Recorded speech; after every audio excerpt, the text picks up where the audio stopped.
Bonsoir à tous et toutes. Alors, nous avons eu quelques problèmes techniques avec France pour pouvoir faire le direct. Donc, vous trouverez là la vidéo de cet échange. J'espère que vous pourrez bien en profiter. N'hésitez pas à mettre vos questions en commentaire et je transmettrai justement à France. Donc, les personnes qui se connectent pour la première fois, je suis Paola Martinez-Tekigami, danse mouvement thérapeute. Et j'anime donc Dialogue, qui est un espace d'échange avec des professionnels de la danse-thérapie, de la danse-mouvement-thérapie, d'autres formes de thérapie qui utilisent la danse et le mouvement, mais aussi des professionnels qui ne sont pas dans la thérapie, mais qui sont dans la danse adaptée et la danse intégrée. Donc un espace pour pouvoir vous proposer des échanges et des dialogues, donc, comme son titre, pour que vous puissiez avoir une palette de professionnels et de pratiques très différentes et qui ont besoin d'une formation, de compétences précises, mais qui ont des objectifs aussi différents. Donc, la place pour certains de la thérapie, le soin, et pour d'autres aussi la place des arts dans une démarche de démocratisation des arts, l'accessibilité aux arts, mais aussi la professionnalisation des métiers qui sont en lien avec les arts ou la danse, plus particulièrement pour les personnes qui sont en situation de handicap, par exemple. Car la danse n'est pas exclusive aux personnes valides ou sans handicap, et la thérapie n'est pas non plus quelque chose qui est exclusive des personnes qui ont une pathologie ou un handicap. Donc, on ne va pas cloisonner comme ça les choses. Donc, vous trouverez là la vidéo. Et puis, je vous dis à très bientôt et merci de votre patience. Mais en tout cas, merci beaucoup d'être là. Merci à toi, Paula. Avec ces différents problèmes techniques qu'on a eus, mais qu'on a pu résoudre en passant par d'autres biais. Donc, il y a des personnes qui ne pourront pas voir en direct, mais qui verront en différé sans problème. Donc, voilà. Podcast. Ils verront en podcast. C'est ça, c'est à peu près ça. Donc, après, sur le différé. En tout cas, France, merci beaucoup d'avoir accepté cette invitation pour ce dialogue. Merci à toi. Je ne sais pas si tu as vu un peu, mon idée, c'est de pouvoir avoir des espaces d'échange avec différents professionnels qui utilisent la danse dans ces mouvements avec des publics parfois vulnérables, fragiles, mais qui ne sont pas uniquement dans le domaine de la thérapie ou la psychothérapie, mais aussi dans la danse adaptée ou danse intégrée. Donc, c'est pour vous faire une palette assez large, en fait, de l'utilisation de la danse et voir un peu les spécificités, les différences. Voilà. Et c'est super riche et important pour moi de t'avoir, car tu es une des pionnières de la danse-thérapie en France. Et peut-être pour commencer, alors, on ne te présente presque plus, mais il y a quand même des personnes que peut-être n'ont pas entendu parler. Oui, mais je vais le faire rapidement. Donc voilà, si tu veux bien échanger, te présenter un peu. Donc, je suis psychologue, psychanalyste, professeur de danse d'expression primitive, danse thérapeute et j'enseigne, je suis formatrice, donc j'enseigne dans différentes institutions et lieux, publics ou privés. Voilà. Et ça fait pas mal d'années que je réfléchis sur les fonctions sociales et thérapeutiques des danses. Donc, j'ai commis un certain nombre de bouquins sur ces questions. Voilà pour la présentation rapide. Ben oui, d'ailleurs, peut-être France, est-ce que tu pourrais nommer quelques-uns de ces livres? Alors, il y a Le besoin de danser qui vient d'être ressorti en poche.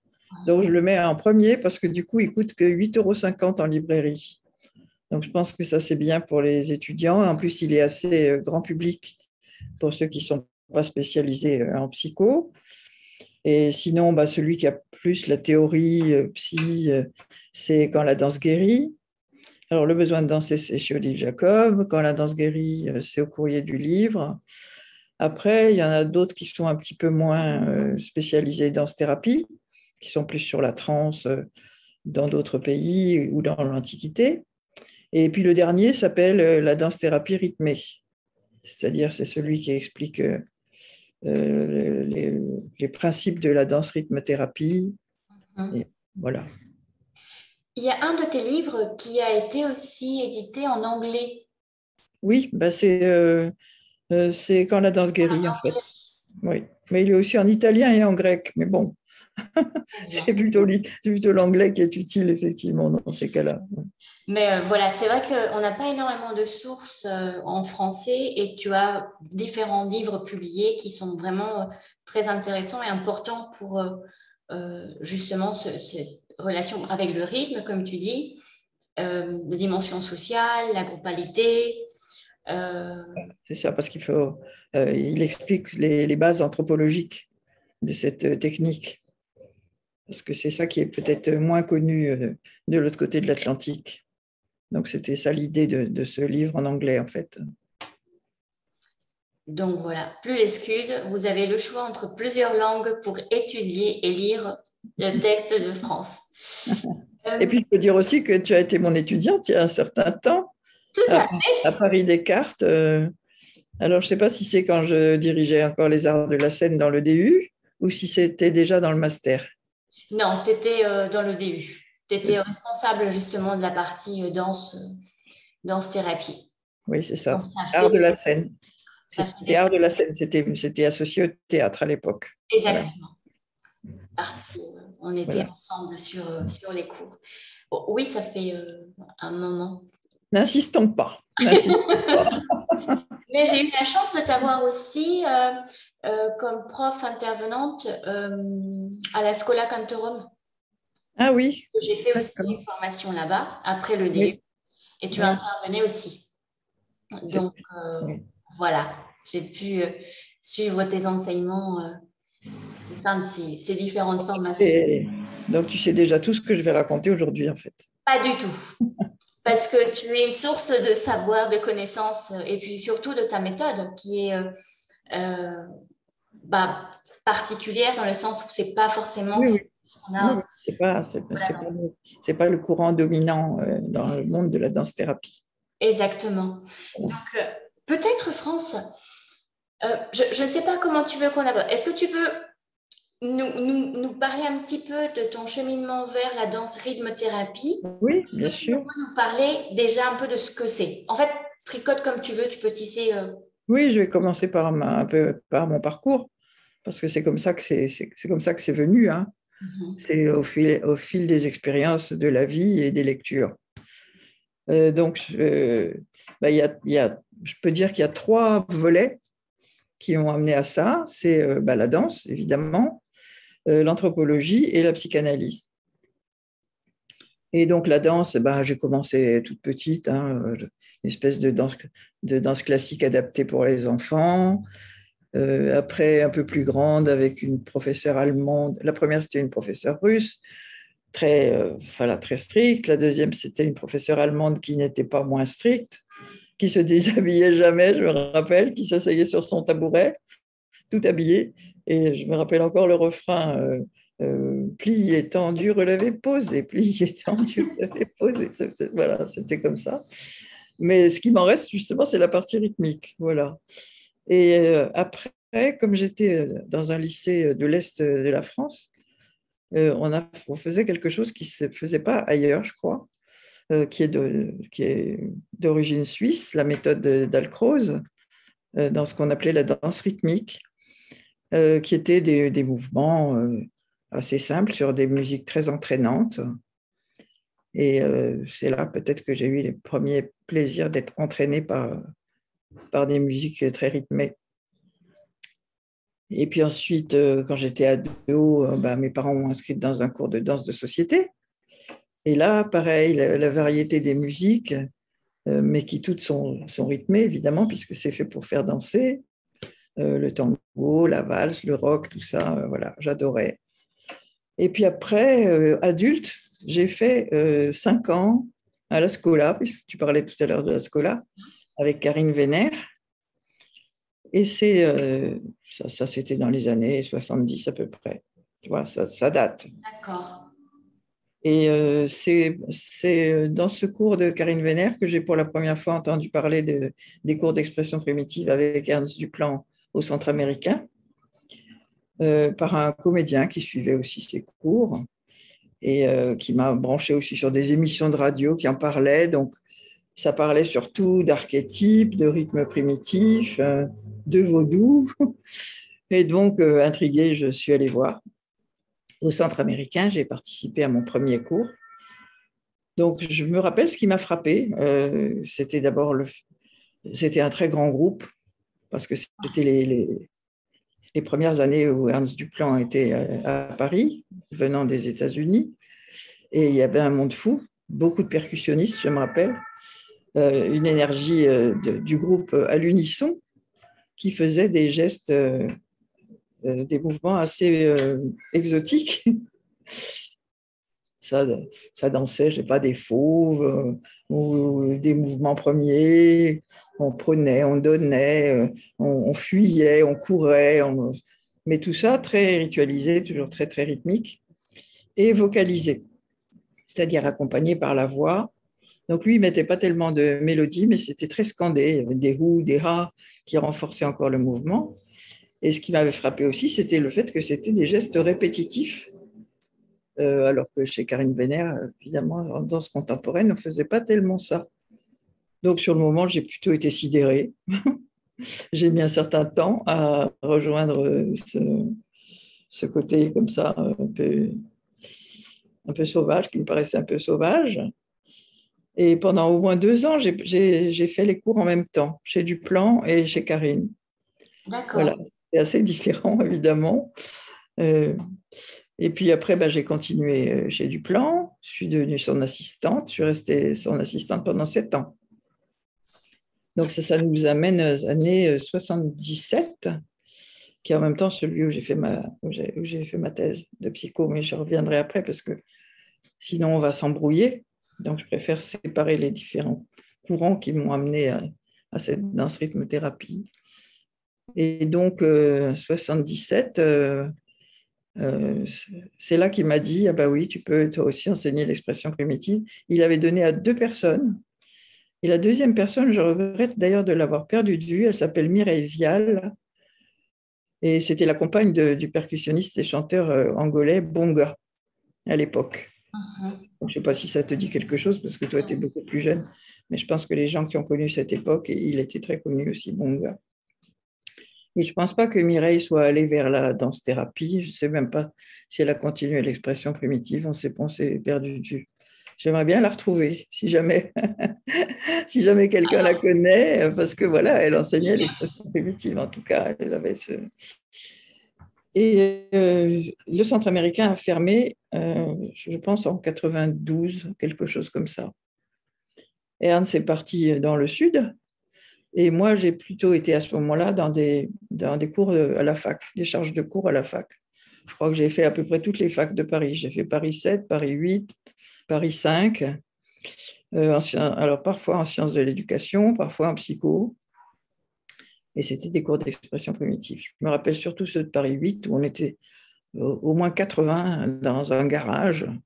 Donc, ce n'était pas des conditions, tu vois, ce n'était pas le parquet. Et c'était pas des belles conditions, mais il y avait une très bonne ambiance. Voilà, bon, à peu près ça pour l'expression primitive. Et donc, les cours de Ernst ressemblaient à c'était des cours de danse, toute une première partie où on était en miroir face à lui, et puis ensuite des traversées en diagonale. Hein. Et ça ressemblait effectivement les gestes qu'on faisait étaient directement inspirés des danses traditionnelles haïtiennes que j'ai eu l'occasion de faire après en Haïti 2 fois dans l'école de Viviane Gauthier, une vieille dame qui a dansé jusqu'à 98 ans, qui est morte maintenant, voilà, qui était... Donc ce sont des danses en fait qui sont inspirées du culte vaudou haïtien, sur lequel je reviendrai peut-être dans la partie anthropologie. Donc très, très rapidement, les cultes vaudous sont des cultes polythéistes où les adeptes, les fidèles de cette religion, dansent les danses des dieux. C'est aussi leur façon de prier les dieux. On chante, on danse et on danse les danses des dieux. Donc, Ernst avait repris un peu les gestuels de ces dieux. Donc, je me rappelle surtout le dieu d'Ambala, le dieu serpent, où on faisait sa danse qui s'appelle le Yanvalu, qui est bien sûr une danse très ondulante, puisque c'est le dieu serpent. Mais il y a aussi le dieu de la guerre, Ogu, donc on faisait des gestes guerriers, la déesse Erzuli, la déesse de l'amour, donc on faisait des gestes d'amour. Enfin voilà, tout ça c'était très exotique et très passionnant. Mais moi, je n'avais pas du tout l'idée que ça pouvait être de la danse-thérapie, même si tout le monde parlait des bienfaits, que ça libérait les tensions, etc. Mais comme tu sais bien sûr, la thérapie, c'est plus que juste libérer les tensions. Voilà. Alors, parallèlement, en fait, j'avais entrepris donc. Alors, ma toute première formation, mais ce n'est pas intéressant, ma première formation universitaire, c'est la biologie. Mais dans ces années-là, j'avais entrepris des études de psycho.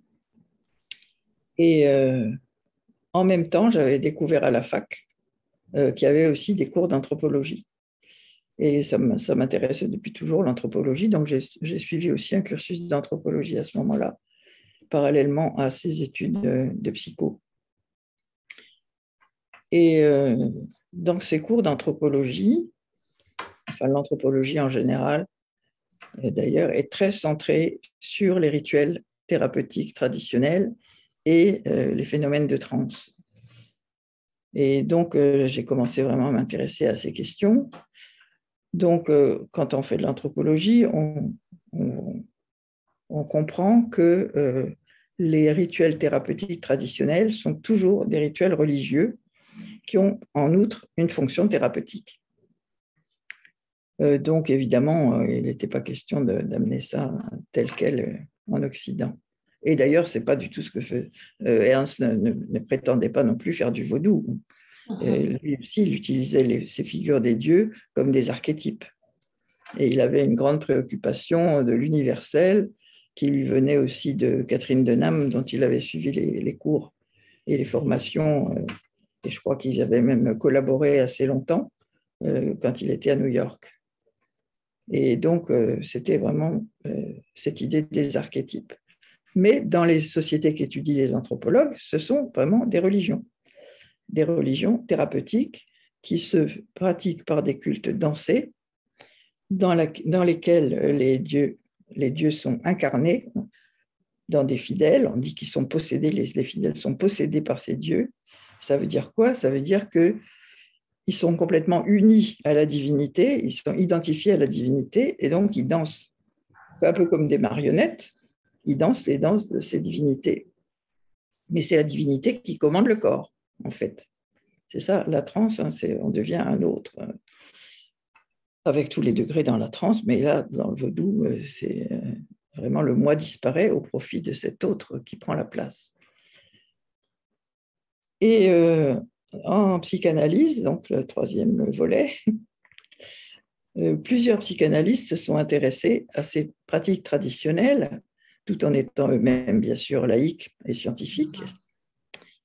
Donc, moi, j'ai l'habitude d'en citer deux, Jung et Lacan, même si Freud aussi, mais il connaissait moins l'anthropologie. Jung disait « Nos maladies sont des dieux que nous avons négligés ».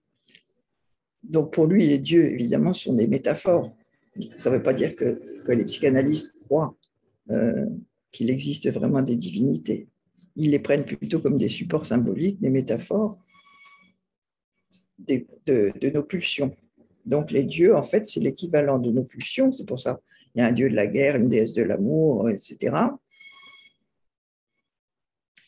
Tu me dis hein, si je vais trop vite ou si... Non, c'est super intéressant. Mais il y aurait plein d'éléments peut-être. Mais je te laisse finir, je te pose après. Oui, ok, d'accord. Donc, oui, j'en étais quoi, aux archétypes, c'est ça. Pour les psychanalystes, les dieux, donc, ne sont pas des dieux, mais ils sont intéressants en tant que support symbolique permettant d'exprimer nos pulsions.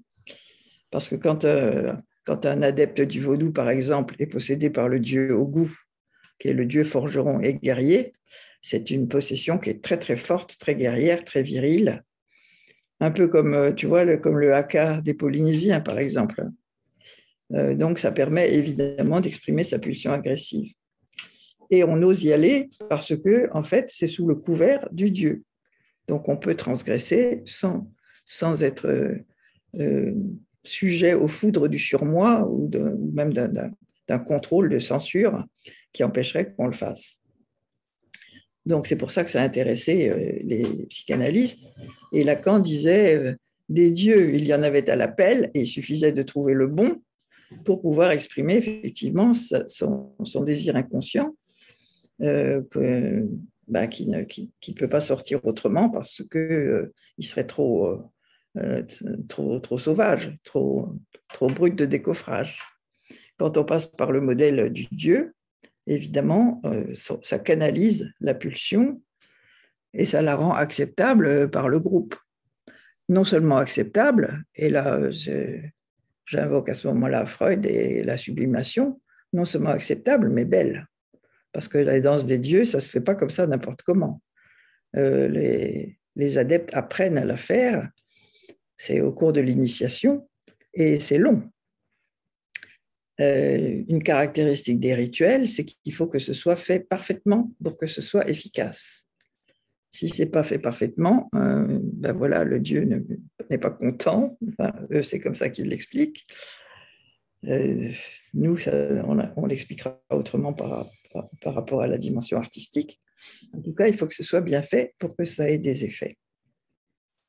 Le mécanisme qui fait que ça marche, c'est donc cette efficacité symbolique mise en avant par Claude Lévi-Strauss à propos du chamanisme, qui dit que, par exemple, je ne sais pas, si on fait une danse ritualisée, réglée, l'énergie qui est contenue dans cette danse, le sens profond de cette danse, va infuser en nous et va nous transformer. Donc, la question qui se posait pour moi, c'est comment est-ce qu'on peut faire à partir de ça de la danse-thérapie, parce que moi j'ai le plus grand respect pour les traditionnels, étant donné que ce sont des thérapies qui fonctionnent depuis des millénaires et qui ont fait leurs preuves. Mais évidemment, on ne va pas faire du vaudou en France, ce n'est pas notre culture, et en plus, l'art-thérapie a quand même des visées scientifiques, donc pas religieuses. Et donc, c'est pour ça que j'ai cherché donc, des bases théoriques du côté de la psychanalyse et de l'anthropologie, en justifiant donc qu'on pouvait utiliser ces figures divines comme des archétypes, c'est-à-dire des symboles qui parlent à tout le monde. Donc ça, c'était vraiment l'idée de Ernst Duplan et de Catherine Denham, cette idée d'universel. Catherine Denham disait même le geste universel. Moi, je ne pense pas qu'il existe un geste vraiment commun à toutes les cultures, parce qu'il y a des variantes, mais en tout cas, il existe des structures universelles.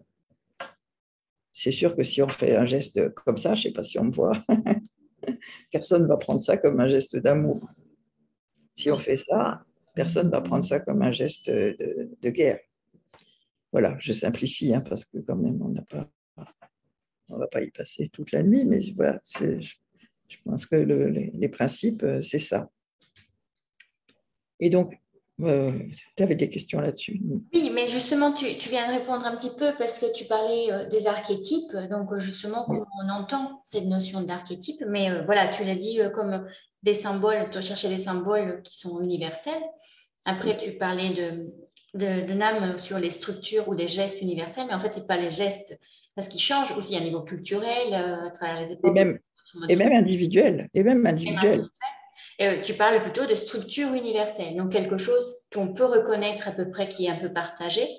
Et en fait, quand tu le fais comme ça, en reliant le geste, et tu as nommé un peu une émotion ou un sentiment, tu m'as fait penser au côté universel de l'expression des émotions.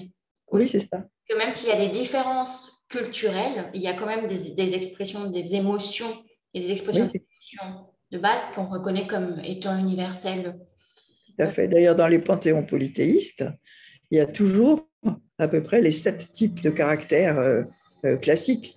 Tu vois, le colérique, le milieu, le mélancolique, l'amoureux, enfin bon, dans tous les panthéons, et c'était comme ça déjà en Grèce antique. Nous, on a oublié ça maintenant, depuis que l'Occident est devenu chrétien, en grande partie.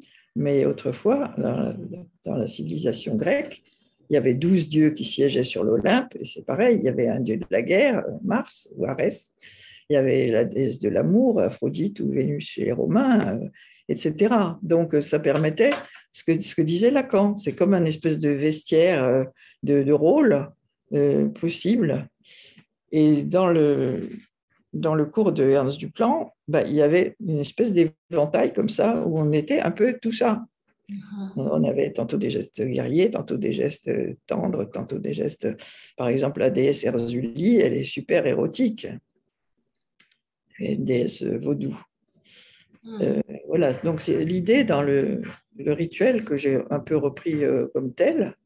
Enfin, forcément, il s'est modifié au cours des années, mais le principe, c'est le même, c'est de fournir un éventail de rôles pour pouvoir prendre en charge et mettre en forme les émotions qui sont finalement celles de tout le monde. D'accord. Là, je reviens, tu disais que, voilà, tu parles, tu fais très attention sur dire, voilà, c'est une pratique, celle que tu as pu aborder un peu sur l'expression primitive, qui est des danses qui amènent, qui sont un peu des danses religieuses, mais que justement, dans ton évolution, ta réflexion, c'est justement comment créer quelque chose qui puisse aller du côté de la thérapie, donc de la danse-thérapie. Comme tu l'as très bien dit, ce n'est pas uniquement libérer des tensions, mais il y a autre chose justement pour accompagner. Tu parles du rituel. Et j'entends aussi comme ces symboles et ces métaphores à travers des dieux qui nous permettent de incarner ou transformer notre corps pour prendre donner une intention justement à nos gestes qui vont véhiculer peut-être quelque chose dans un groupe. En plus, j'entends dans tes expériences, il y a quelque chose dans une dimension plutôt de grand groupe. Ça dépend. Ça dépend parce que oui, chez Ernst, c'était des grands groupes et souvent, c'était des grands groupes. Mais dans le monde de la thérapie, ça peut être vraiment beaucoup plus petit, ça peut être même en interindividuel. Et d'ailleurs, ça m'amène au deuxième aspect de la danse-rythme-thérapie, parce qu'il y a deux grands aspects, si tu veux. Il y a l'aspect du rituel. Donc ça, on continue à le faire chaque semaine à Paris. Voilà, il y a un rituel hebdomadaire qui est tout public. Mais après, pour la dimension alors plus thérapeutique, qui n'était pas celle que visait Ernst Duplan, hein, pas plus que Catherine Denham. Tous les deux se voulaient des artistes et pas des thérapeutes. Et comme tu sais, il y a souvent eu de longues discussions entre les artistes et les thérapeutes. Moi, je trouve que ça ne s'exclut pas du tout, surtout dans le cadre du primitivisme, mais ça, j'y reviendrai. Ça ne s'exclut pas, au contraire, c'est parce que c'est artistique que c'est thérapeutique. Mais du coup, j'ai perdu le fil en ouvrant cette parenthèse. C'est ce que j'étais en train de te dire. On parlait des grands groupes, on parlait de l'adaptation pour les petits groupes, pour la thérapie. Oui, c'est ça. Peut-être que les gens qui nous écoutent peuvent me rappeler ce que j'étais en train de dire. Alors, je vois Cassie qui… Non, ils n'ont pas écouté. Ça veut dire qu'ils n'ont pas écouté. Alors… Oui, alors je parlais du deuxième volet, qui me vient alors directement de la psycho, celui-là. Qui n'était donc, voilà, j'ai retrouvé mon fil, c'était pas ce que faisait Ernst, parce que voilà, lui, c'était pas la psycho, c'était l'art directement. Et c'est les jeux rythmés. Donc, nous, on a deux grands volets, le rituel d'une part, où les participants sont en dimension plutôt réceptive, c'est-à-dire ils reçoivent des gestes qui sont donnés par le thérapeute, qui sont longuement répétés jusqu'à ce que ça prenne du sens, jusqu'à ce qu'ils soient habités, incarnés, comme tu disais tout à l'heure, et les jeux rythmés, alors qu'ils s'inspirent de la relation mère-enfant.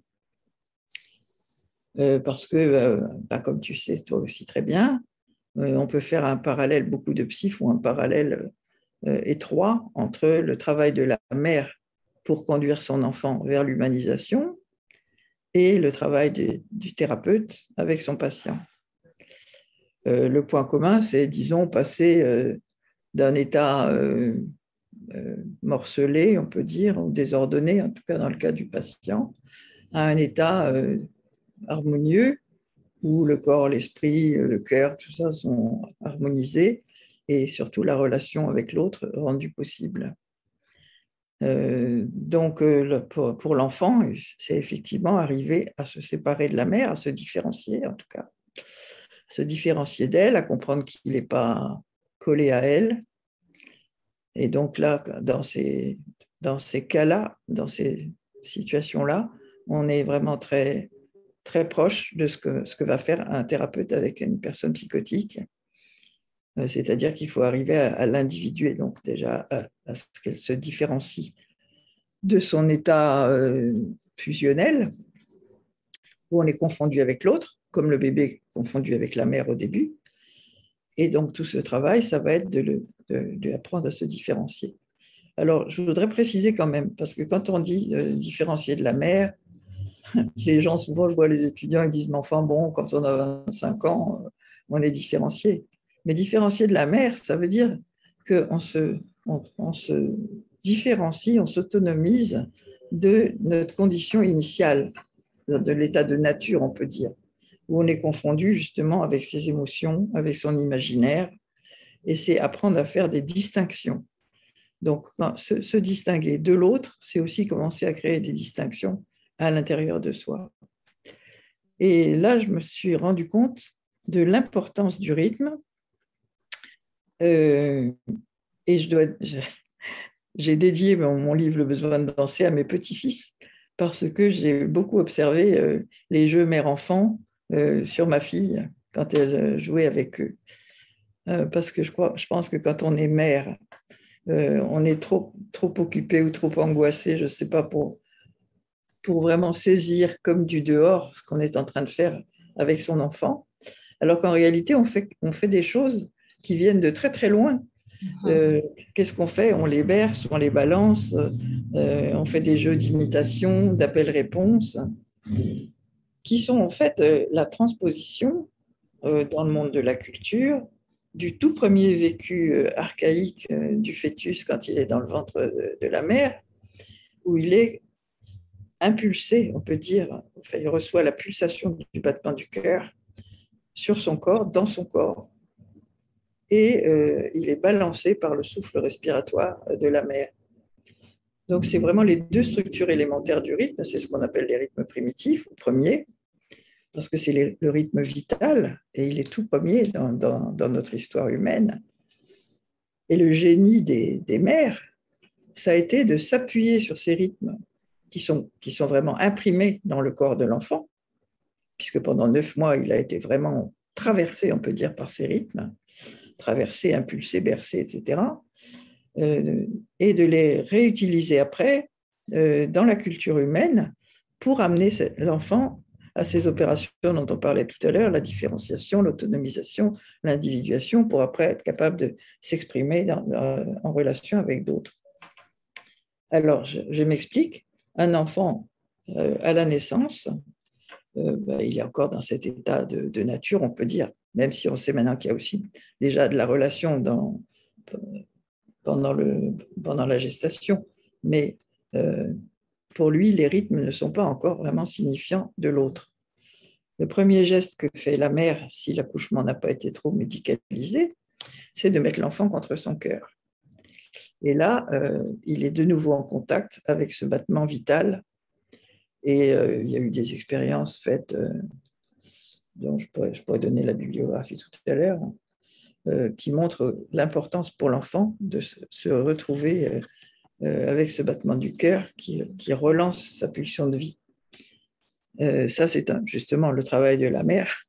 Au début, c'est d'impulser cet élan vital à l'enfant, parce que ce n'est pas forcément automatique que l'enfant l'ait. Et souvent, alors c'est tous les tapotements, tout ce qu'elle fait comme ça, oui, qui rappelle le battement du cœur. Et alors, pour le souffle respiratoire, sur lequel l'enfant a été, on peut dire, dansé il a été dansé pendant les 9 mois, comme c'est plus difficile à percevoir, même si l'enfant est sur la poitrine de la mère, c'est plus difficile à percevoir, elle le transpose dans ce mouvement de va-et-vient qui est celui de la berceuse. Et la berceuse, qui peut se faire d'ailleurs dans les 3 plans du corps qu'on connaît, hein, le sagittal, l'horizontal, on peut bercer de haut en bas, on peut bercer donc d'avant en arrière, et on peut bercer le plus souvent, effectivement, de droite à gauche dans le plan frontal. C'est pour ça que j'ai l'habitude de dire que la berceuse, c'est la première danse qu'on a connue dans les bras de la mère. Enfin, quand on dit la mère, c'est plutôt le premier autre de l'enfant. On dit la mère parce qu'on se réfère à la fonction traditionnelle de la mère dans les sociétés traditionnelles. Mais quand on dit la mère aujourd'hui en psychologie, ça peut être bien sûr aussi le papa ou le parent en général. C'est la personne dans l'entourage qui s'occupe du bébé. Oui, celui qui a la fonction maternelle. En fait, on l'écrit souvent avec M majuscule pour définir la fonction. Oui, c'est ça. Et ensuite, moi j'aimais bien l'expression de Benoît Lesage sur le fait que c'est une matrice rythmique aussi, cette berceuse. Parce que si on l'étudie un peu d'un point de vue structurel, c'est quoi la berceuse finalement? Il y a, alors que l'enfant est encore dans cette fusion-confusion, ce monde chaotique où il n'y a pas encore de distinction entre le dedans et le dehors, ou entre soi et l'autre. Donc là, il va y avoir 2 pôles, par exemple la droite et la gauche, hein, si on prend le plan frontal, la droite et la gauche, mais ça peut être aussi avant-arrière, etc. Bon. Mais c'est aussi 2 temps, parce qu'il y a un temps pour aller, un temps pour revenir. Donc ça permet déjà de structurer l'espace et le temps, de mettre un peu des repères là-dedans. Et pour moi, je ne sais pas si c'est dans ce sens que Benoît utilise comme ce terme de matrice rythmique, mais en tout cas, c'est une matrice du 2 pour l'enfant, de quelque chose de bipolaire.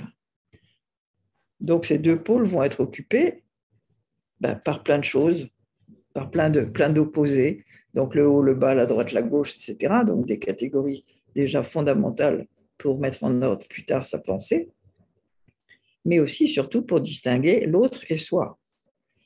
Et de la berceuse, la mère passe insensiblement à des jeux d'alternance, où cette fois les 2 pôles sont vraiment l'enfant et elle. Alors soit ils s'imitent l'un l'autre, par exemple l'enfant fait areux, areux, et sa mère lui répond areux, areux. Ça peut être aussi la mère qui dit quelque chose et le bébé qui répond autre chose, parce qu'il n'a pas encore la capacité d'imitation, évidemment. Donc, tous ces jeux circulaires qui ont été décrits par beaucoup de psy, Didier Anzieux, Daniel Stern. C'est à Stern, justement. Oui, beaucoup, Daniel Stern, Françoise Dolto, qui sont repris d'ailleurs aussi par les psychanalystes d'enfants. Donc, tout ça, c'est absolument structurant et fondamental. Or, ça, c'est la base du rythme. Donc, c'est une... comment dire, ça explique pourquoi on utilise donc ces jeux rythmés pour, cette fois-ci, tout un processus. Ce n'est pas juste un rituel ponctuel, même si bien sûr, quand on participe hebdomadairement au rituel, on est aussi dans un processus. Mais là, le processus est vraiment de suivre un peu ces étapes qui conduisent donc de la fusion à l'ère transitionnelle et puis ensuite à l'individuation. Donc voilà, je crois que tu voulais me poser la question de savoir à qui ça s'adresse. Alors, en fait aussi... Je ne veux pas court-circuiter ton... Parce que, non, c'est super riche, France. C'est vraiment super. Et en même temps, il y a plein d'interrogations qui émergent aussi pour moi parce que j'ai eu la chance d'avoir quelques séances pratiques et puis un peu quand tu nous donnais cours, mais je n'ai pas pratiqué plus que ça à niveau de l'expression primitive et moins à niveau maintenant de toute cette voie aussi de la danse rythme-thérapie, qui est vraiment une autre formulation, une conception aussi assez réfléchie, comme tu le dis, par rapport à ces différents pôles qui t'ont servi à élaborer justement cette méthode. Donc comme ça, extérieur, je me dis c'est super intéressant et en même temps, je me dis quel équilibre avec, tu l'as énoncé déjà au début, avec une pratique laïque dans cet Occident. Et en même temps, j'entends la richesse du rituel dans ce qu'il y a de structurant, tu vois, tu parles de bipolaire, toutes les polarités, comment ça aide à structurer le corps, à structurer la pensée. Et je me posais Et la la question. relation. Et la Oui, relation. bien sûr, et la relation, ces allers-retours. Et je me posais la question, et je peux peut-être te la poser, parce qu'on s'adresse souvent ces dialogues aussi à des personnes qui démarrent ou qui veulent s'intéresser un peu aux différentes techniques, approches, donc danse-thérapie ou danse-mouvement-thérapie ou thérapie médiatisée par les arts ou la danse, voilà. Et, et parfois, on entend des choses autour de pratiques un peu ésotériques, mystiques, un peu que parfois, on a des agences qui nous disent attention, gare à. Et là, Oui, ils ont raison. voilà. Et donc, quand tu parles, on voit voilà, comment les choses sont structurées, sont pensées, comment ces sources d'inspiration, ces piliers pour toi, donc les arts, la psycho, l'anthropologie, viennent créer un cadre euh, qui est sécure, qui est protégé. Mais qu'est-ce que tu pourrais dire de ce côté-là parce qu'on entend justement cette... Par rapport à ces dérives, tu veux dire, ces dérives mystico... Oui, ou pour rassurer quand on rentre dans la pratique de la danse rythme-thérapie, parce que on dit oui, mais on fait comme tel dieu ou tel geste, et à faire voilà, comme. c'est la métaphore de nos pulsions, de ces pulsions de vie et ce ressenti, ces émotions universelles. Ouais, Donc, je sais comme pas, tu, je lance ça comme ça, c'est pas très structuré. comme tu dis, on fait comme, mais on n'est pas on pense pas qu'on est des dieux, enfin qu'on incarne des dieux. Après, non, ta question est très intéressante parce que je pense qu'il y a un élément très important. Ça fait partie de ce que Jean-Pierre Klein appelle la stratégie du détour. C'est de passer par le jeu JEU. C'est-à-dire que ça ne doit pas être solennel, ça reste ludique. Très important pour moi que ça soit ludique. Et là aussi, on s'inspire d'ailleurs de l'enfant. D'ailleurs, tu sais, j'ai l'habitude de dire qu'on n'a rien, enfin moi en tout cas, j'ai rien inventé. Je reprends des trucs qui sont vieux comme le monde, mais justement qui ont fait leur preuve. Et le jeu de l'enfant, c'est, comment dire, quand un enfant joue à être une locomotive, par exemple, il sait bien, en fait, qu'il n'est pas la locomotive, il n'est pas psychotique, il sait bien qu'il n'est pas la locomotive. Mais en même temps, il le joue avec une intensité, un engagement. L'engagement, c'est vraiment le secret de l'expression primitive. Engagement, corps, cœur, esprit, comme s'il était la locomotive. Et c'est cette dimension du simulacre, le comme si, qui est aussi l'air transitionnel. On fait comme si, voilà, on fait comme si, mais on n'est pas. Et ça, il faut le faire sentir, justement, par cette dimension du jeu, qui n'empêche pas les fondements sérieux, mais ça peut-être, je en parlerai. J'ai vu que tu avais une question sur quelles sont les qualités que doit avoir le danse-rythme-thérapeute. Alors, on peut peut-être déjà anticiper là-dessus, à mon avis. Il faut qu'il soit ludique, il faut qu'il soit entraînant, mais sans être non plus aérobique. Et on y va et on a la pêche, etc. Parce que ça, par rapport à des personnes dépressives, c'est très insultant. Euh, et il faut qu'en même temps, ça soit sérieux, mais qu'ils ne se prennent pas au sérieux. Voilà comment je peux définir comme ça. Parce que justement, pour les personnes qui nous écoutent là ou qui vont nous écouter après, euh, et c'est important que vous sachiez que la danse rythme-thérapie a une formation de pas mal d'heures. Oui. On t'accompagne avec d'autres enseignants, il y a des stages. Donc, on ne s'improvise pas danse rythme-thérapeute et c'est Voilà. pas comme ça, j'ai fait 3 heures et c'est bon. Donc, Et ça, je crois que c'est vrai de toutes les formations de danse-thérapie. Hein. tout à fait. C'est bien pour ça qu'il y a le syndicat et qu'on essaye d'harmoniser un peu tout ça parce que, effectivement, l'expression primitive, c'est peut-être encore plus, euh, comment dire, ça peut encore plus facilement dériver parce que tout l'art du danse-thérapeute, c'est de donner aux gens l'impression que ça coule de source, que ça va de soi, que c'est facile à faire.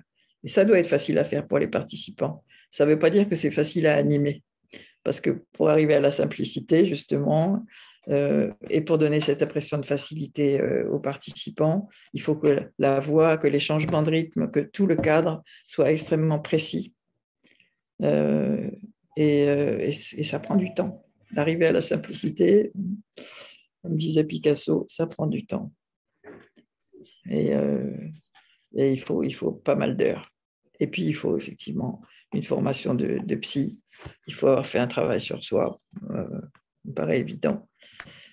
Même s'il y a des gens qui sont, je ne devrais pas dire ça en tant que psychanalyste, mais on le sait bien qu'il y a des gens qui ont fait 15 ans de psychanalyse et qui sont toujours aussi dingues, mais bon, et d'autres qui ont jamais rien fait, qui sont plus sains dans leur relation avec les gens, qui font moins de projections, etc. Mais bon, c'est quand même fortement recommandé d'avoir fait ce travail sur soi. Donc, parce que tu viens de dire, je retiens aussi des personnes qui font moins de projections sur les gens. Donc, c'est une pratique où il n'y a pas de projection, où on essaie de enlever nos projections sur les gens. Mais ça, je crois que c'est pour tous les danse-thérapeutes, pour tous les thérapeutes, non? Tout à fait. Mais je fais la précision parce qu'il y a aussi dans les personnes qui écoutent, et parfois j'ai des dialogues qui sont avec des personnes qui ne sont pas thérapeutes, mais qui travaillent avec des publics fragiles ou en situation de handicap. Et par contre, ce n'est pas ce registre-là qui est relevé dans leur formation parce qu'ils s'inscrivent dans un autre versant Oui. de la danse. Mais là, c'est très important ce que tu nommes. Oui, je pense que ça dépend aussi du type de handicap. Il y a des publics handicapés avec lesquels on travaille, par exemple, je sais pas, les personnes qui ont la maladie de Parkinson ou Alzheimer. Pour moi, ça relève plus de l'animation adaptée que vraiment de la thérapie. La thérapie, mais je crois qu'on avait déjà eu une fois une discussion sur le terme psychothérapie. Peut-être que ça serait bien de revenir un peu dessus, que j'explique pourquoi nous, on dit qu'on n'est pas une psychothérapie. Ouais. En fait, c'est l'ambiguïté de ce terme psychothérapie. Psychothérapie, on peut penser que ça veut dire thérapie psychique. Or, tout ça, évidemment, c'est des thérapies qui visent des changements psychiques, qui visent des troubles psychiques. Mais la psychothérapie, en fait, ça soigne par des moyens psychologiques, et c'est des techniques bien précises qui sont verbales, qui sont à base d'entretiens verbaux. Et pour nous, la symbolisation, elle est non verbale, justement comme dans les cérémonies polythéistes, où les gens expriment leurs pulsions uniquement de façon non verbale. On peut faire des groupes de parole, bien sûr, on peut expliquer, mais selon mon opinion à moi, hein, qui n'engage que moi, ce qui soigne, c'est vraiment l'art. C'est vraiment la symbolisation par l'art. Parce que c'est l'art qui fait médiateur entre le thérapeute et le patient. Et l'art en tant que tel, donc moi je me suis surtout intéressée au primitivisme, bien sûr, qui est un art un peu spécial. On ne va pas entamer toute l'histoire du primitivisme, mais donc ça se réfère quand même à un courant historique du début du XXe siècle, qui est représenté par donc, des peintres qui voulaient sortir de l'académisme, des peintres et des sculpteurs, comme Gauguin, Picasso, qui voulaient sortir de l'académisme et retrouver des formes plus originaires. Et pour ça, ils sont allés donc dans les cultures où c'était resté plus perceptible. Et encore une fois, hein, ce mot primitif, ça ne veut pas dire que c'était des peuples arriérés. Lévi-Strauss le disait déjà dans les années 50 en plus. Mais c'est des peuples qui sont restés, dont les racines sont restées plus vivantes que chez nous. Chez nous, elles ont été enfouies. Et donc, pour retrouver ces racines originaires, qu'est-ce qu'ils ont fait, ces peintres et ces sculpteurs? Ils ont été donc s'inspirer des arts où c'était resté tel, et c'est devenu donc ce qu'on appelle le courant primitiviste. Le courant primitiviste donc, ressemble, on peut dire, aux arts dits primitifs, et Picasso qui a beaucoup théorisé en fait là-dessus. Il faut savoir que les peintres et les sculpteurs théorisent beaucoup plus que les danseurs, mais pour les danseurs, c'est passionnant de les lire parce que justement, on se dit, mais bon sang, mais c'est bien sûr, c'est aussi ce qu'on sent dans la danse et qu'on n'avait pas vraiment exprimé. Picasso disait que, par exemple, que la sculpture africaine purifie. Et pourquoi elle purifie? C'est parce que ce sont des lignes très stylisées, très pures, et donc qui ne cherchent pas le réalisme, qui cherchent pas, c'est pas du tout On ne copie pas la nature, on n'est pas non plus dans l'impression subtile des peintres impressionnistes. On est dans une recherche de la structure qui est voilée par l'apparence. Donc, on cherche sous l'apparence quelle est la structure qui organise.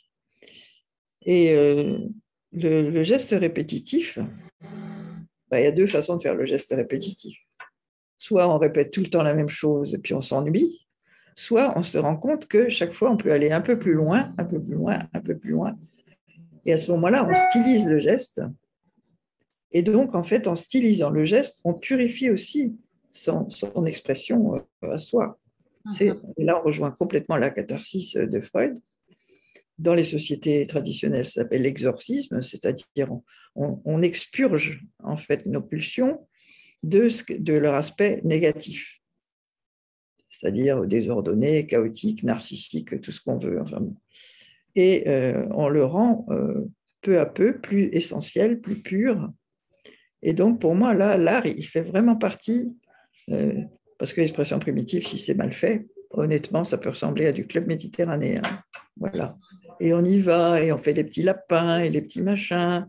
Or, c'est pas ça du tout, justement. Peut-être que les structures rythmiques sont un peu les mêmes, mais il n'y a pas de recherche artistique au Club Med. C'est pas leur propos. De toute façon, c'est que les gens s'amusent. Nous, on cherche à ce que ce soit beau, et cette beauté est en même temps de l'ordre d'une purification intérieure. Alors, j'aime pas beaucoup le mot purification, hein. Il y a des connotations en plus parfois un peu sinistres à notre époque. Mais le mot catharsis, à l'origine, ça veut dire purger. Donc, on purge ces passions de ce qu'elles peuvent avoir de nocif, de pathogène, parce que pas harmonisé. Voilà. Il y a quelque chose qui résonne quand tu parles justement de l'art, la place de l'art.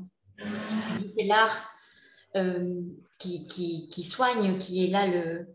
Mais tu me dis si je me trompe, j'essaye de voir parce que nous, pour la danse mouvement thérapie, on parle aussi beaucoup de la relation. Mais dans ton cas d'expression primitive aussi. En fait, c'est que j'entends quand tu le dis et en voyant ton engagement avec les différents piliers, comment tu as pensé aussi la méthode, que c'est l'art qui est mis au service de la personne pour accompagner une relation. Et réciproquement. Voilà, la personne est au service de l'art. Oui, tout à fait. Quand même, et dans ce dialogue. Et j'ai peut-être squeezé ta question tout à l'heure quand tu disais comment éviter effectivement ces dérives vers quelque chose de comment dire, mystico-fumeux, tu vois. Bon. Eh bien, c'est justement quelque chose de pas narcissique. Le primitivisme est quelque chose de pas narcissique. Tu sais, il y a même un moment, d'ailleurs, où Picasso et Braque ne signaient pas leurs toiles parce qu'ils cherchaient vraiment à se mettre au service bon, ils étaient communistes, enfin bon, il y avait un engagement politique aussi très militant, mais pour moi, c'est de cet ordre-là. On s'efface, surtout dans le rituel, on s'efface par rapport à l'art. Et Ernst Duplan, d'ailleurs, disait, c'est très intéressant ça, je trouve, c'était très intéressant. On ne le comprenait pas bien à l'époque. Il voulait le geste neutre. Le geste neutre, c'est le geste où vraiment le moi est complètement effacé au profit de la beauté de la forme.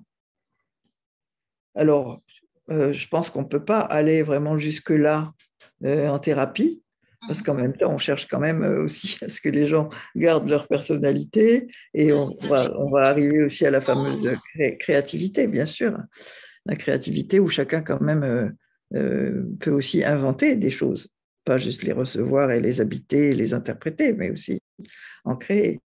Ça, c'est ce qu'on fait dans les jeux rythmiques. Mais en tout cas, le fait à la fois que c'est souvent collectif et le fait que le thème donc, qui a remplacé la religion, c'est plutôt le mystère de la vie, le parcours de l'être humain, ça doit dénarcissiser l'individu au profit de quelque chose qui le dépasse. Je ne peux pas employer le terme mystique, mais il y a du sacré, mais du sacré de la vie. Tu vois, il n'y a rien de dogmatique enfin, il n'y a pas de dogme religieux, évidemment, mais c'est pas non plus, je sais pas moi, le grand tout de la nature voilà, mais ça nous entraînerait loin. On pourrait discuter toute la nuit parce que c'est. D'accord. Oui, tout à fait. Mais tu sais, France, c'est une des questions qui se posent actuellement d'une manière récurrente parce que il y a justement pas mal de pratiques utilisant les arts et la danse qui ont émergé avec des formations très courtes en ligne Ouais. euh, qui posent vraiment question. Et Oui, c'est pour ça que je voulais peut-être que je souhaiterais que, si tu es d'accord, que tu nous parles un tout petit peu peut-être de la formation aussi. oui. Parce que vous avez quand même une formation assez réfléchie avec des contenus. J'espère, oui. Voilà, mais tu vois, c'est pour essayer de faire comprendre. C'est-à-dire que, bien sûr, l'art, comme tu dis, j'ai dit, il est mis au service de la personne, la personne aussi au service de l'art, mais ça ne suffit pas être exposé à l'art pour que ça soit une thérapie. Non, ben Bon, non. ça fait du bien, il y a des effets thérapeutiques, Il faut, mais il il faut que ce soit accompagné par un thérapeute. voilà. Donc, dans le cadre où tu dis pour la danse-filmothérapie, tu as mis vraiment l'accent sur l'art, mais c'est accompagné, Bien sûr, un professionnel. bien sûr. Donc, Et le professionnel, il doit, à mon avis, être au fait de la psychologie et avoir fait ce travail sur lui-même. Euh, Sinon, on peut être. euh, le diplôme d'université, autrefois, à Paris-Descartes, tu t'en souviens peut-être, il y avait, on parlait beaucoup d'un premier niveau qui était la psychopédagogie. tout à fait. Hein, qui était plus donc sur les troubles cognitifs, la prévention, je sais pas moi, une espèce d'éducation sociale, maîtriser ses pulsions, savoir se contrôler, savoir intégrer les règles, savoir entrer en relation à peu près canalisée avec autrui. Pour nous, ça c'est le niveau animateur Mhm, ou médiateur artistique. Alors on l'appelle maintenant animateur spécialisé. mhm. J'ai autorisé ça. Parce qu'il est spécialisé à la fois dans la technique, qui est l'expression primitive, et spécialisé, on pourrait dire un peu en gros, en psychopédagogie. Voilà. Mais pour moi, des dimensions comme par exemple le Parkinson, tu vois, parce que maintenant on a toute une formation à la Salpêtrière, qui est une formation nationale, pour moi c'est plus ce niveau-là. Voilà. Mhm. Euh, Ça n'exclut pas non plus, bien sûr, de connaître des rudiments de psychologie. Parce que les Parkinsoniens, ce n'est pas juste un handicap corporel, souvent en même temps c'est associé à de la dépression. Donc voilà, Il y a le vécu aussi de la maladie qui amène. bien sûr, tout à fait, tu as raison. Donc ce niveau-là, donc on apprend à être animateur, donc déjà on apprend la technique. Ça s'apprend aussi au cours du stage de formation, qui sont où on accorde une grande part à l'autogestion du groupe. C'est-à-dire qu'on se met tous ensemble, en équipe, très organisée, pour faire la cuisine, les courses, etc. Pour moi, ça fait partie intégrante de la formation, d'être capable de se mettre au service d'un groupe. Donc, chacun son tour, voilà, on fait des équipes. Puis c'est en général très joyeux aussi, hein, tu vois, c'est pas, voilà. Mais pour moi, c'est important aussi dans la formation. Mhm. Et bien sûr, il y a la théorie, mais toujours en interaction avec la pratique. Je pense que ça, c'est dans toutes les formations de danse-thérapie. Donc la théorie, bah, c'est un peu ce que j'ai raconté là au début de notre entretien, de l'anthropologie. Euh, Les bon, éléments de la danse, du et bien sûr. primitivisme, Ah ben oui, l'anthropologie, la les technique, il faut consciences. bien la maîtriser. Mhm.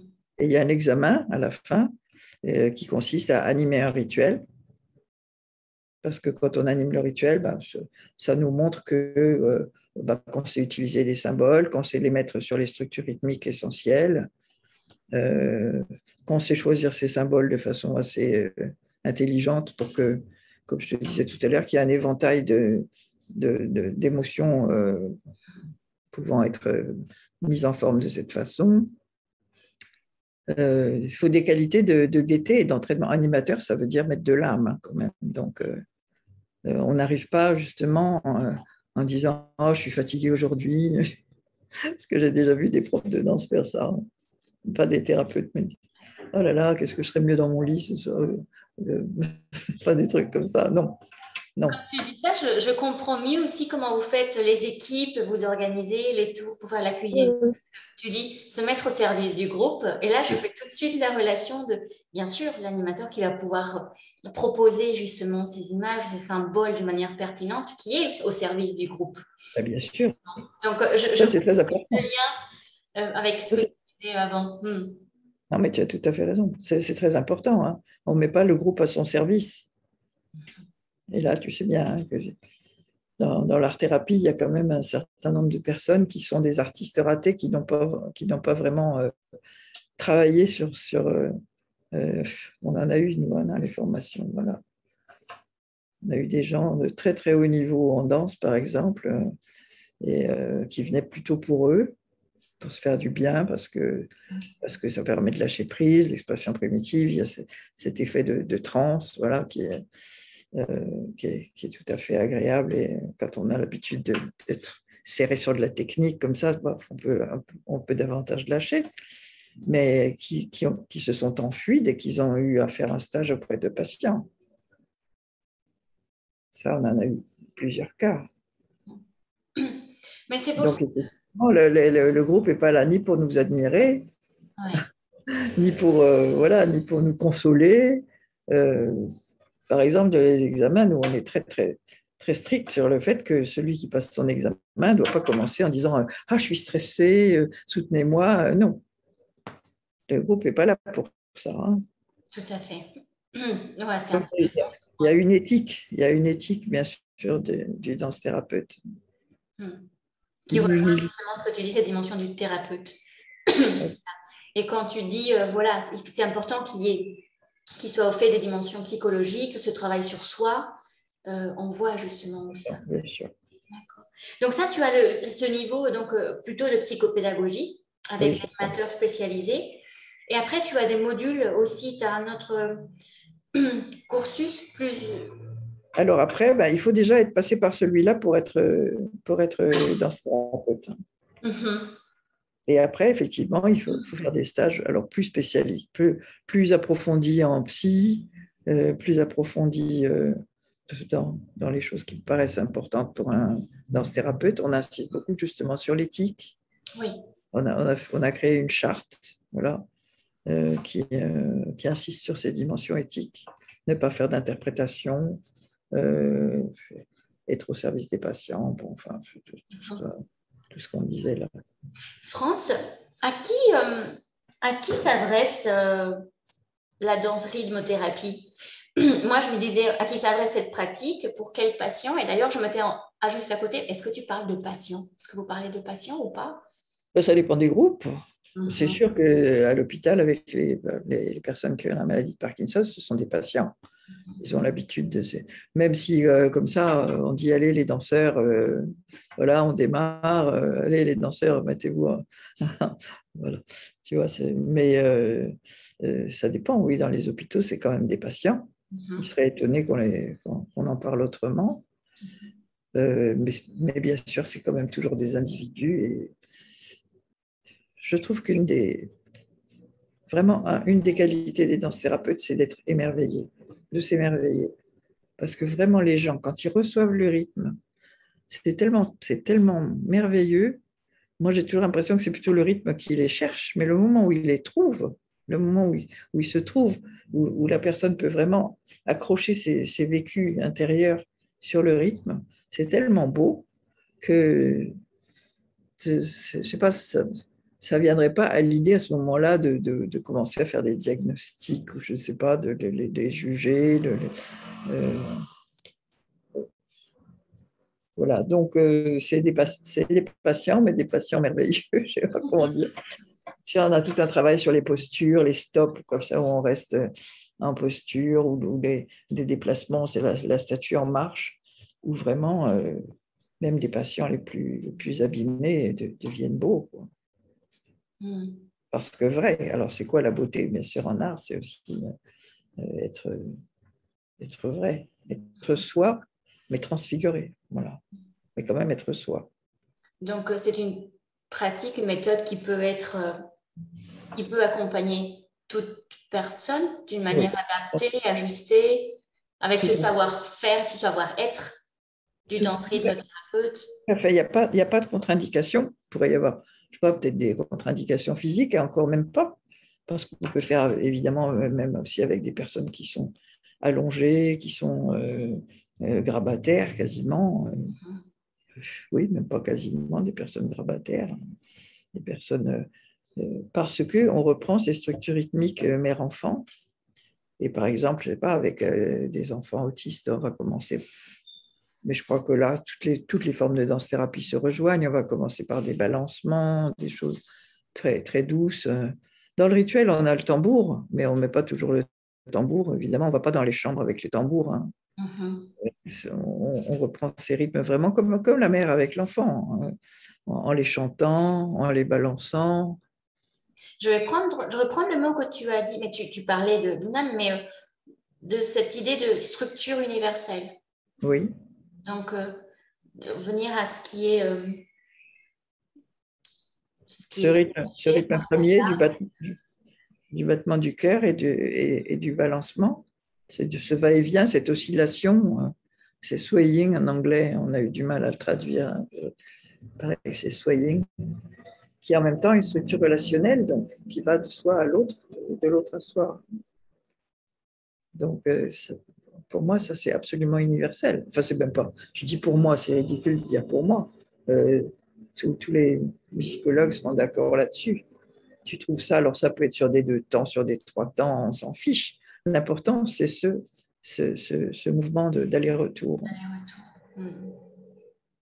D'ailleurs, parce que tu parlais de Parkinson et tout, je profite pour les personnes qui vont écouter, qui écoutent actuellement, pour rappeler peut-être que tu as un très bel article dans le dernier livre de Hilda Van Groover, qui est aussi sur le Parkinson, coécrit avec Avec Émilie. Svetlana, qui est la présidente de la danse rythmothérapie internationale. Voilà, et avec Svetlana. Donc, il y est. Je mettrai le lien de l'article ou du livre pour que vous voyez le chapitre. Et Euh, avec Émilie Geoffrey. Exactement, avec Émilie, que j'ai eu aussi en dialogue, on a pu un peu Oui, discuter. c'est ça, qui a été ma stagiaire à l'hôpital Bélan, quand je Voilà, travaillais avec les donc il y a ce Parkinsoniens. texte qui est très beau. Il est en anglais, mais voilà, il y a beaucoup de textes en anglais. Euh, France, c'est super riche. En fait, il y a plein de questions, plein de choses, et on voit un petit peu des différences aussi avec des pratiques. Et c'est pour ça que j'aime beaucoup aussi le dialogue, parce que vous êtes chacun et chacune différents avec leur orientation. Moi, par exemple, je suis dans la danse mouvement thérapie, Oui. donc j'ai fait la danse thérapie, mais après j'ai fait une formation plus approfondie en danse mouvement thérapie. Et c'est vrai que nous, on n'est pas des psychothérapeutes, mais on utilise des techniques qui viennent un peu en lien avec la psychothérapie. Euh, Mhm. et bien sûr, notre cœur est le mouvement et la danse, mais c'est vrai que la parole existe, comme dans Oui, tout, hein, elle n'est pas interdite. Hein. pourquoi pas. Et moi, Mais je suis une apôtre de la diversité, tu sais. donc, C'est d'ailleurs pour ça, c'est l'esprit de la Société française de danse-thérapie, tout à fait. voir coexister des pratiques différentes dans la tolérance et l'estime réciproque. Ça me paraît tellement fondamental. Il faut de tout pour faire un monde. Moi, je comprendrais très bien qu'il y ait des gens qui n'aient pas envie de faire du rythme, ou je sais pas, euh, qui peut-être vont se sentir enfermés dans un cadre. Bon, à mon avis, c'est parce qu'ils ne sont pas allés encore assez loin dans la découverte de la chose, mais bon, on peut comprendre que, tu vois, moi, je me suis sentie plus à l'aise tout de suite en expression primitive plutôt qu'en danse contemporaine avec Karine Vénère. Si elle était Mhm. encore vivante, elle te l'aurait dit. Mhm. J'ai jamais été vraiment très à l'aise en danse contemporaine. Ouais. Mais tu vois, ça c'est super intéressant. Comment ce que tu partages là fait que on peut l'entendre aussi pour personnes qu'on accompagne et comment on ajuste ou on adapte. Et Tout comme à tu fait. dis, pour vraiment une diversité pour pouvoir être accompagné au mieux les personnes qui sont là, qui nous font une demande, mais aussi Tout à qu'on fait. Mais le problème, c'est qu'on ne peut pas être formé à tout. non, Si on veut le faire bien, exactement. on peut pas être formé à tout. C'est ça, on fait un choix. Comme tu dis, aussi en fonction de nos affinités. Et qu'est-ce qu'on se Oui, sent aussi de pouvoir bien euh, sûr. aussi accompagner avec plus de justesse pour nous-mêmes aussi, même si on n'est pas là pour nous, on accompagne avec nous, avec notre être, avec ce que nous sommes. Donc, on devrait pouvoir s'envoyer des patients comme font les psychanalystes. Enfin, c'est ce qu'on fait, nous, les psychanalystes. Si on sent qu'avec une personne, qu'elle serait mieux finalement avec quelqu'un d'autre, on l'envoie chez un collègue. Ça, on le fait en réseau de plus en plus aussi parce qu'on sait qu'il y a des techniques qui... Ah, mais vous... Alors, on le fait aussi par rapport aux art-thérapies, aux médiations artistiques, parce qu'on sent les affinités parfois, mais parfois entre professionnels, mais tu as raison, pouvoir tisser encore plus ce réseau pour pouvoir faire... voilà, que le patient ou le consultant puisse être dans ce qui est le plus juste pour lui, pour elle. France, on va commencer à conclure, mais avant de te dire au revoir, est-ce que, je ne sais pas si tu souhaites partager un peu une actualité que tu as, quelque chose à venir? Alors, moi, je continue à faire des formations, voilà, aussi longtemps que je pourrais, parce que c'est aussi ma thérapie à moi, hein. Et pour l'instant, je me sens encore tout à fait capable de le faire. Mais là, on a quand même commencé à préparer une relève parce que je ne suis pas éternelle. Et donc, il y a maintenant beaucoup d'associations de danse rythme thérapie qui se créent. Il y en a à l'étranger, donc en Grèce, en Belgique, il va y en avoir une en Suisse, il y en a une aussi en Italie. Donc, j'espère que ça va se multiplier. Il y en a plusieurs maintenant en France, les différentes régions. La prochaine en date, ça va être DRLST Bretagne. Voilà, donc ça se multiplie. Et on a le projet de créer une revue, parce que ça manque beaucoup les revues en danse-thérapie, je trouve. Oui, effectivement. Alors, voilà. Et puis, l'idée, ce serait aussi de faire un congrès. Tu verras que les difficultés qu'on a eues aujourd'hui avec la vidéo ne prouvent pas des grandes compétences de ma part, mais j'aimerais quand même arriver à faire au moins un congrès en visio, tu vois. Oui. Et là, justement, avec de la diversité. La diversité sans s'engueuler, je trouve que ce serait l'idéal. Je suivrai tes actualités. Je vais essayer de les mettre aussi un peu dans les descriptifs de la vidéo. Déjà, j'avais mis le lien pour la formation et tout. Merci. Ça, on pourra mettre des petites, voilà, tes actualités.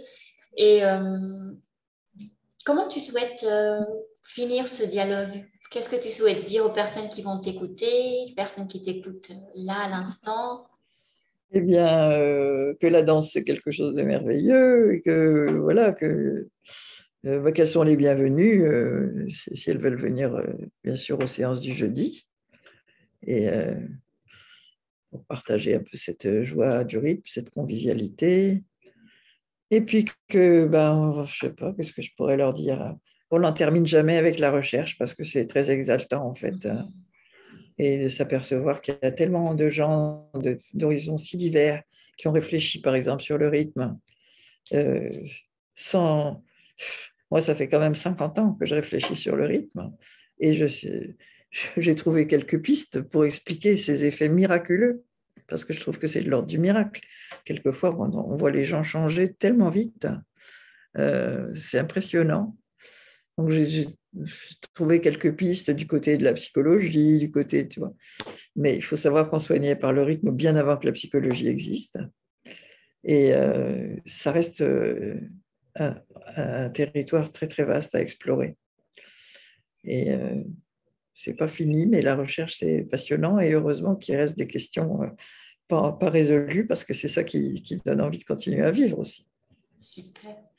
Donc, peut-être continuons à danser, à nous poser des questions. Ah, mais oui. À faire des liens. C'est ça, tout à fait. France, je te remercie infiniment. Et Moi merci aussi, de ta là. patience avec tous ces différents problèmes techniques. Ah, écoute, c'est la tienne de patience. Et c'est très intéressant de discuter avec toi, Paula. Je te remercie beaucoup. Et aux personnes qui nous ont suivis là dans la petite salle, merci beaucoup. Je mettrai la vidéo très vite sur la chaîne pour que vous puissiez tous en profiter. de cet échange si riche et passionnant. Donc, je vais dire au revoir à tout le monde. Moi aussi, alors au revoir tout le monde. Merci pour votre écoute et n'hésitez pas à poser des questions, même par mail, par le site par exemple. Et de transférer les questions qui, souvent différées, ils récitaient ces questions. Donc, je te les transfère par mail pour que tranquillement, quand tu as du temps, tu puisses y Avec répondre. plaisir. D'accord. Merci à toi, Paula, et bravo pour ton initiative. Merci pour les encouragements et d'avoir répondu présente, justement, parce que sans personne comme toi, ces espaces ne sont pas possibles. Donc, merci aussi. Oui, heureusement, on est de plus en plus nombreux maintenant quand même. Ça va. La danse-thérapie se développe. Ça a pris du temps quand même en France que la danse-thérapie se développe. Mais c'est en bonne voie. Oui, tout à fait. Bon, bah, je dis au revoir à tout le monde. Moi, je reste avec toi un instant. Je coupe la vidéo. Merci beaucoup à tous et toutes de nous avoir suivis. N'hésitez pas à vous abonner à la chaîne, à donner un petit pouce vers le haut pour que ça augmente un petit peu la visibilité aussi des différentes vidéos. Et puis partager, commenter. Et je vous retrouve très bientôt. Nous aurons déjà pour le mois de juin une danse mouvement thérapeute et peut-être avant quelques autres rencontres. Bon, à très bientôt. Prenez bien soin de vous. Au revoir.